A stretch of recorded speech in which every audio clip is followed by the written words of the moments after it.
Welcome to టీవీ4 time news. మీరు చూస్తున్నారు నిరంతరం ప్రజల పక్షం. ఇది టీవీ4 టైమ్ న్యూస్.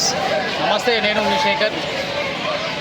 తెలంగాణ వచ్చిన తర్వాత ప్రభుత్వమైనా సరే, ఇంకొక ప్రభుత్వమైనా సరే, రోజుకు మాత్రం ప్రైవేట్ హాస్పిటల్కి వెళ్ళాలంటే చాలా దౌర్భాగ్య పరిస్థితి ఉంది.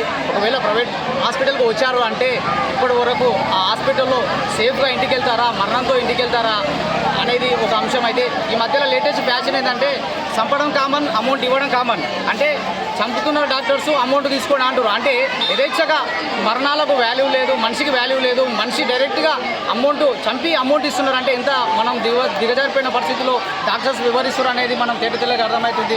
నిజం చెప్పాలంటే దీనిపై ఎప్పుడున్న ప్రస్తుతం ముఖ్యమంత్రి రేవంత్ రెడ్డి గారు దీనిపై సీరియస్ తీసుకోవాలి.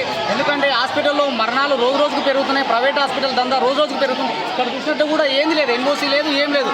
మరణాలు రోజుకు పెరుగుతున్నాయి. ఇప్పటి వరకు నిమ్మకు నీరెత్తినట్లుగా వ్యవహరిస్తున్నారు. ఒక ఎమ్మెల్యే కానీ, ఒక అధికారి కానీ ఇప్పటి వరకు ఏ ప్రైవేట్ హాస్పిటల్ పైన వెళ్ళి తనిఖీ చేసిన దాఖలాలు అయితే లేవు.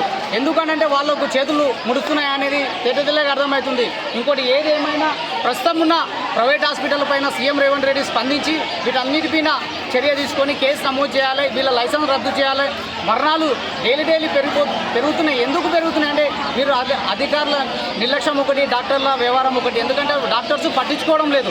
పట్టించుకోకపోగా ఏం చేస్తున్నారు అని అంటే వచ్చినాక వాళ్ళతో ఫీజులు వసూలు చేస్తారు, అన్ని వసూలు చేస్తారు. కానీ వాళ్ళు ట్రీట్మెంట్ చేయడంలో పూర్తిగా విఫలమయ్యారు. ఉదాహరణ చూస్తున్న గత కొన్ని సంవత్సరాలు, కొన్ని నెలల నుంచి చూస్తున్నాం మనము. కల్లకుర్తి హాట్ టాపిక్ మారింది. నాగర్కర్నూలు జిల్లా కల్లకుర్తిలో మరణాల సంఖ్య రోజు పెరుగుతుంది. యథేచ్ఛగా గవర్నమెంట్ హాస్పిటల్లో నిధులు ఉన్నప్పటికీ వారికి సీఎల్ పెట్టుకొని ఇక్కడ వచ్చి ప్రైవేట్ దందాలు చేస్తారు. అలాంటి వాళ్ళని మీరు ప్రభుత్వం ఎందుకు నిలదీస్తలేదని మేము మా ఛానల్ ద్వారా మేము కోరుతున్నాము. నేను ఒకటే కోరుతున్నాము, ఈ బాధితులకు అండగా ఉండాలి. పోలీసులు వాళ్ళ సపోర్ట్ వాళ్ళు చేస్తున్నారు. పోలీసు వాళ్ళు ఉండి మేము కేసు నమోదు చేస్తామంటే